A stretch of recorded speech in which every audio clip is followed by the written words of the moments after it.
гость нашей первой рубрики, чемпион Азии по акробатике Иларион Мацимоха. Но прежде чем побеседовать с нашим гостем, я предлагаю посмотреть ролик о нашем герое, который мы специально для вас подготовили.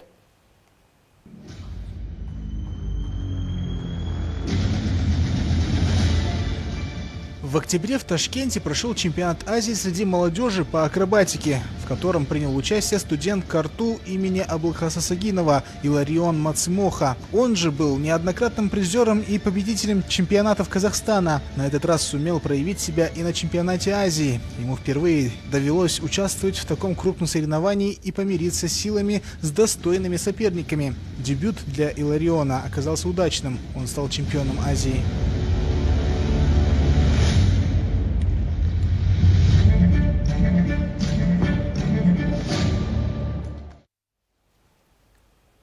Доброе утро, Иларион. Добро пожаловать утро. в нашу студию, в программу «Салем Караганды». Ну и традиционный вопрос, с чего начинается твое утро? Не с разминки ли? Нет, не с разминки. Все начинается, как обычно, мне тренировок своих достаточно. Начинаю, просыпаюсь, завтракаю, все как обычно, иду на работу или на учебу. С каким Всё. настроением ты сегодня пришел к нам на передачу? Сегодня Волновался? с позитивным. Нет, не волновался. В принципе, быть собой, и все это самое главное. Иларион, мы сейчас только что увидели твое выступление, да, на чемпионате Азии. Вот расскажи нам немного о нем. Он проходил в городе Ташкент, в Узбекистане. В прошлом году тоже был турнир только. Сейчас сделали чемпионат Азии. Участвовало 5 стран. Это Китай, Гонконг, там, Корея, Таджикистан, узбеки. То есть была сильная конкуренция. Была очень тщательная подготовка к этому чемпионату. Каждый день по 2 тренировки, в течение месяца мы готовились. Было очень волнительно, очень. И ну, когда занимаешь первое место, тогда ты уже спокойно выдыхаешь, и все у тебя хорошо. Ну, замечательно. А что насчет мотивации? Наверняка она требуется, чтобы достигать таких результатов. Ну, естественно, мотивация нужна. Ты смотришь на других соперников, смотришь, какие делают они работу, какую сложность они делают. И ты постоянно стремишься к чему-то новому. Когда ты делаешь что-то новое, у тебя сразу появляется какая-то цель. Без цели я не вижу смысла тренироваться. Иларион, а вот расскажи нам о своем тренере. У меня их 3. То есть у нас 2 тренера это основных, которые тебя страхуют, которые придумывают тебе, получается, элементы.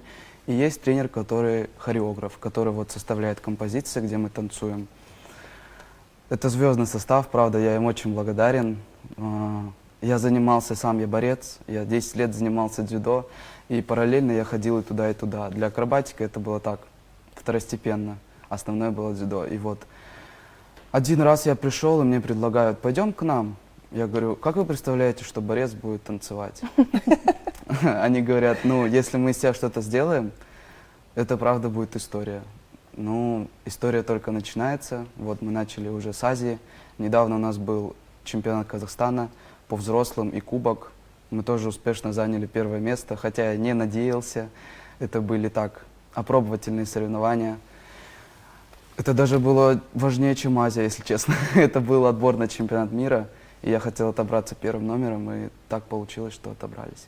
Вот ты уже сказал, да, что вот когда занял 1-е место, ты уже выдохнул. А вот скажи, как ты восстанавливаешься вот после своих выступлений? Честно, я не гуляю. У меня нет времени вообще. Получается, у нас тренировка только идет 4 часа, у меня еще политех. Иногда я ставлю в перерывы работу, я работаю фитнес-тренером. И все, ты приходишь домой в 9, и у тебя просто лечь, включить компьютер, посмотреть что-нибудь и все, и сделать там что-нибудь по университету. Спорт. Что еще в твоей жизни есть, кроме спорта? Расскажи. Ну, помимо спорта, вот я, получается, учусь в свободное Как время. удается совмещать все это? И учебу, и работу, и большой спорт? Ну, Откуда столько сил, энергии? Если есть желание, и есть такие родители, как у меня, то у тебя все получится. Так, какие родители? Ну, у меня больше мама. У меня, получается, мама познакомилась вообще с моим тренером по акробатике. Так бы я не пошел туда сам. Ну вот интересно, как ты мог... Ты сколько лет занимался дзюдо? 10. Я кандидат 10? в мастера спорта по дзюдо тоже. Ну, как так можно было, вот не то, что можно было, как так можно вот так променять, отдав столько лет этому спорту и заняться совершенно другим видом спорта, Да, такой переход. акробатикой, да, резкий, причем контраст такой. Ну, это был большой риск. Это был большой риск, никто не знал, что получится. Нужен был шпагат, у меня растяжки вообще не было. Там тренера только мучились сколько со мной, чтобы посадить меня на шпагат, я это не забуду. Но кто не рискует, тот не пьет шампанское, получается вот так. Да, согласна. А мне вот интересно, ты говоришь, шпагата у тебя вообще не было. А вот, допустим, человек, который не подготовлен, он может там, спустя какое-то время, да, сесть на шпагат? Я думаю, что вот в зрелом возрасте это очень тяжело. То есть на акробатику уже дети идут со скольки? С 5 лет, 6 лет. То есть все те, кто со мной сейчас занимаются, они все тренируются с раннего детства. То есть никто не уходил там, с борьбы, там, с других видов спорта. Все занимаются с раннего возраста. И так получилось, что я пошел вот только в 16, мне сейчас 19. И в 17 я только сел на шпагат. Но это было тяжело. Ну вот, а вот сейчас для тебя что акробатика значит? Для меня акробатика, ну, это моя жизнь. Я живу этим. Если ты не живешь этим, то не будет результатов. Если ты хочешь результатов, надо этим жить. Но я не забываю про учебу, потому что многие преподаватели говорят, что спортсмены не учатся. Но я исключение, я учусь хорошо, успеваю, и они гордятся мной. Какой у нас талантливый гость сегодня, Согласна. да, в студии? А вот скажи, какими качествами еще должен обладать спортсмен, чтобы побеждать? Ну, прежде всего, не надо бояться. То есть моя первая ошибка была раньше, я очень сильно боялся. Были просто у нас областные соревнования в Караганде. Я не мог, я перед выходом на ковер, это был первый раз, просто в Караганде между собой я вот так трясся, говорю, дайте мне валерьянку, я не могу выйти, ну прям очень сильно. И сейчас со временем ты должен выходить просто с холодной головой, ни о чем не думая, потому что если ты будешь бояться, будет бояться и партнер. У нас такой вид спорта, где ты отвечаешь не только за себя, как в борьбе, но и за партнершу, которую ты держишь. Насчет валерьянки, мне кажется, это как и насчет нас перед каждым прямым эфиром, так как мы сейчас же работаем в прямом эфире, да? Иларион, вот расскажи нам о своей напарнице. Напарница, ее зовут Высоцкая Диана, это моя вторая напарница.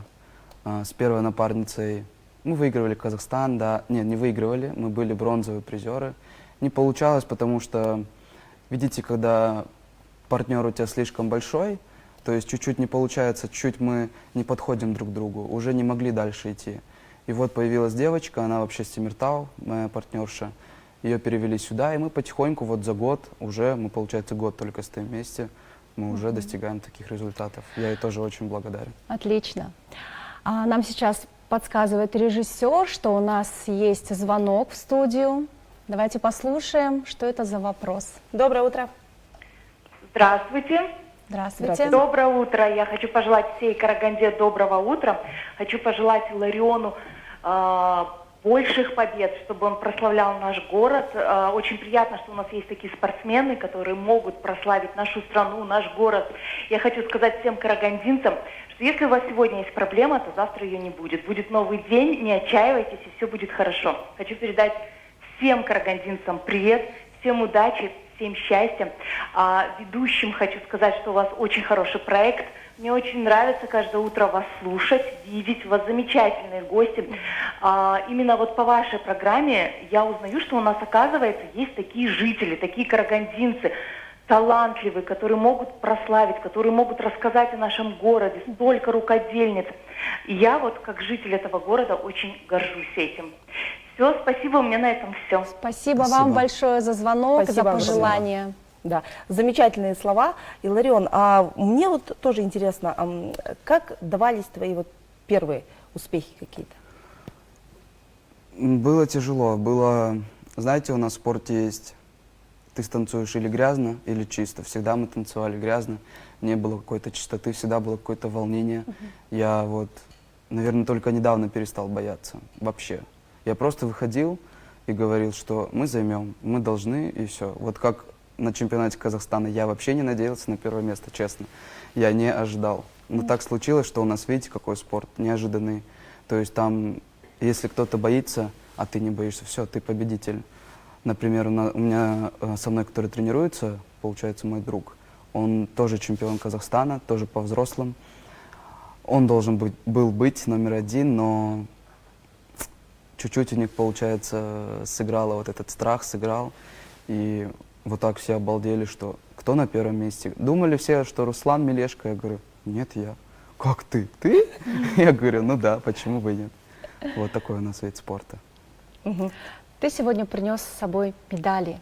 Да. Я знаю, что это не все, что ты принес, и мы даже не все разложили, мы заняли всего лишь половину нашего стола. Расскажи, пожалуйста, о них. Я так понимаю, тебе все дорогие медали? Все дорогие, да. Каждая медаль, хоть это область, Казахстан. Ну, прежде всего, вот она моя золотая по чемпионату Азии. Давайте поаплодируем нашему чемпиону. Это вот чемпионат Азии 18-20 октября. Этой медалью я очень дорожу. Вот. Остальные, это, в принципе, да, Казахстан, но это далеко не все. Это те, которые самые такие важные. Вот тут мы, 3-е место, это вот мы с первой партнершей, тоже был международный турнир в Ташкенте. Вот она такая красивая, тоже мне дорога. То я партнерше тоже благодарен, потому что, когда я только начинал, я тоже не умел, она уже стояла в паре, они уже делали сложные элементы, а я только учился на шпагат садиться. И она меня вот терпела. Терпела в каком плане? Ну, то, что я же ничего не умел еще, а со мной приходилось все заново. У нее же был партнер уже, они с ним уже делали программу, вот типа такого, Ей как вы немного видите. сложнее с тобой, видимо, было, да? Да, то, поначалу? что я только начинал, все заново ей, она недовольная была, вот. Ругались? Бывало такое, что Долго ли, вы да, поругались, и вам вот выходить уже, выступать? Бывало Ну, такое? конечно, разногласия есть какие-то. Мы же перед, получается, выходом, мы же должны размять это все, размять все наши работы. Вдруг мы что-то не так сделали. Но перед соревнованиями, вот перед выходом лучше никогда не ругаться, сказать все хорошо, не волнуйся. На тренировках каждый день. Каждый день. Но сейчас я Рабочие стараюсь. моменты, как Да, говорится. рабочие моменты. Я стараюсь сейчас более лояльнее относиться к своей партнерше, потому что, ну, понимаю, что с первого раза, с каждым разом ты понимаешь, что сразу не получится, нужно терпение прежде всего, чтобы достичь каких-то результатов. Никуда не надо торопиться. Иларион, какая у тебя мечта? На данный момент это даже не мечта, можно сказать, а цель первая. У нас будет чемпионат мира. Туда Так, надо ну-ка. съездить, хорошо выступить. Это вот первая моя цель, самая важная пока что. Азию мы выиграли, осталось мир, а потом уже всемирные игры будут у нас. А это где будет проходить чемпионат?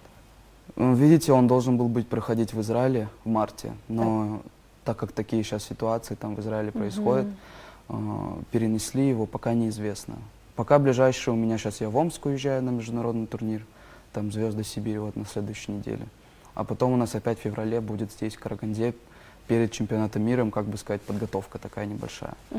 Иларион, вот знаешь, у меня такой вопрос. Бывает, что на тренировках, да, вот у спортсмена все получается, а вот перед соревнованиями бывает, ну, не все получается так, как он хочет. Конечно, конечно. Вот твой совет, как собраться? Блин, Что делаешь ты?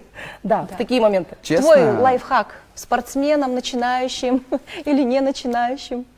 ну, прежде всего, не нужно бояться. Представляете, что вот вы на тренировке, если вы на тренировке все делаете хорошо, почему бы и не сделать на соревнованиях? Не волноваться, не думать, лишние вот эти мысли выкиньте из головы, просто выходите на холодную голову, выдохните, не знаю, помолитесь, если умеете, если знаете молитвы. Вот мой совет. А так, просто не бояться и сделать то, что нужно. Ну и к концу нашей беседы, да, расскажи, какой видишь ты свой завтрашний день, чем он будет наполнен? Но акробатику я в ближайшее время не собираюсь бросать, пока я могу. Это, во-первых, приносит мне плюсы и в учебе. Это, А какие плюсы? ну, то, что видите, они же думают, все Отпускай, да? преподаватели. Нет, не я, если даже я Часто пропускаю. отпускают, если- поблажки делают, оценки ставят хорошие. Нет, такого у нас Такого нет, нет? честно. Сам Спортсменов не учишься, любят. поблажек нет? Нет, если даже вот меня отпускают, я перед тем, как уехать, я сначала все сдам, чтобы быть спокойным. Молодец. Там, чтобы я не волновался насчет учебы. Все сдаю, ставят оценки. Кстати, он очень ответственный. Вот когда я его приглашала на передачу Илариона, я говорю: здравствуйте, Иларион, вот знаю, что вы выиграли в чемпионате Азии, да, хотела бы вас пригласить в качестве гостя в нашу программу. Он говорит: а я не могу. Я говорю: а почему? А у меня учеба. Я тогда поняла, насколько этот молодой Ответственный, человек ответственный. Ну, то есть они не любят, когда вот ты спортсмен пропускаешь, чтобы они делали какие-то поблажки. Я им доказываю, что можно, мне не нужна их помощь, я сам добьюсь своей оценки. И я учусь хорошо, у меня стипендия повышенная, все нормально. Молодец. Иларион, а Большой вот молодец. родители, может быть, родственники, близкие, друзья, с тобой на соревнования как-то выезжали? Нет, куда-то в другие страны, а тем более в Караганде, я, знаете, когда приходит родитель, ты больше всего волнуешься. Теряешься, чтобы, наверное, да? чтобы не расстроить их. Я хотел маму позвать на сцену, говорю: ну лучше не надо, зачем волноваться вот этот лишний раз? Ну, поэтому, говорю, видео есть, посмотришь так, чтобы не волноваться. А так нет, никогда не ездили никто. Время нашего эфира подходит к концу. К сожалению, ты очень интересный собеседник, очень перспективный спортсмен. Мы желаем тебе удачи, чтобы ты продвигался по карьерной лестнице, чтобы завоевывал все больше и больше медалей и кубков и стоял всегда на пьедестале почета. Спасибо большое. Достижение тебе твоих целей, самое главное. Спасибо.